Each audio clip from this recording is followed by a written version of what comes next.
Assalamualaikum warahmatullahi wabarakatuh. Kita lanjutkan perkuliahan kita kali ini dengan materi kepribadian.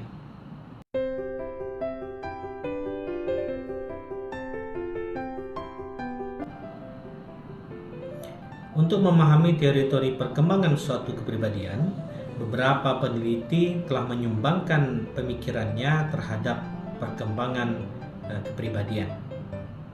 Teori-teori kepribadian tersebut yaitu mulai dari Cole mengenai cerminan diri dan Freud mengenai diri antisosial. Yang pertama kita lihat adalah cerminan diri. Teori cermin diri atau the looking glass self ini merupakan suatu gambaran bahwa seseorang hanya bisa berkembang dengan bantuan orang lain. Teori ini didasarkan pada analogi dengan cara bercermin dan mengumpamakan gambaran yang tampak pada cermin tersebut sebagai gambaran diri kita yang terlihat oleh orang lain. Misalnya ada orang tua dan keluarga yang mengatakan bahwa anak gadisnya cantik. Jika hal itu sering diulang secara konsisten oleh orang-orang yang berada atau orang-orang yang berbeda-beda, akhirnya gadis tersebut akan merasa dan bertindak seperti orang yang cantik. Gambaran diri seseorang tidak selalu berkaitan dengan fakta-fakta yang objektif, namun juga dapat bersifat subjektif. Misalnya ada gadis yang sebenarnya cantik, namun dia tidak merasa yakin bahwa dirinya cantik karena dia dari awal hidupnya selalu diperlakukan orang tuanya sebagai anak yang tidak menarik. Nah, berbeda dengan seorang gadis yang memiliki kemampuan yang biasa, namun dia selalu dielulukan sebagai orang yang hebat dan dihargai, maka hal tersebut akan menumbuhkan sikap percaya diri yang tinggi. Jadi melalui tanggapan orang lainlah seseorang menentukan apakah dia cantik atau jelek, hebat atau dungu, dermawan atau pelit, dan sebagainya. Setidaknya ada 3 langkah dalam proses pembentukan cerminan diri. Yang pertama adalah imajinasi tentang pandangan orang-orang lain terhadap diri seseorang, seperti bagaimana pakaian atau tingkah lakunya di mata orang lain. Yang kedua, imajinasi terhadap penilaian orang lain terhadap apa yang terdapat pada diri masing-masing orang.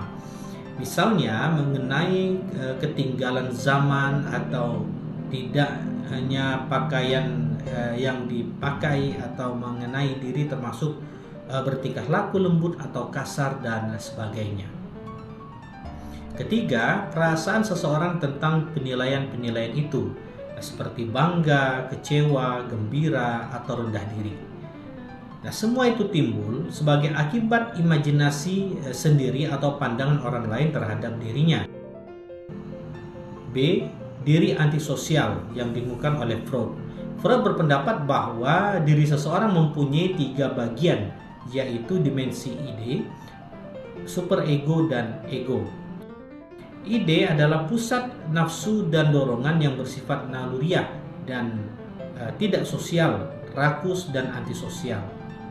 Superego adalah kompleks dari cita-cita dan nilai-nilai sosial yang dihayati seseorang, sehingga membentuk hati nurani atau yang disebut sebagai kecerdasan sosial. Ego adalah bagian yang bersifat sadar dan rasional yang mengatur pengendalian superego terhadap ide. Ego secara kasar dapat disebut sebagai akal pikiran. Freud menganggap bahwa masyarakat akan selamanya mengalami konflik dengan dirinya, yaitu di mana masyarakat selalu menghambat pengungkapan agresi, nafsu seksual, dan dorongan-dorongan lain, atau dengan kata lain, ide berperang melawan superego. Nah, sehingga menyebabkan beban bersalah yang sulit dipikul oleh diri.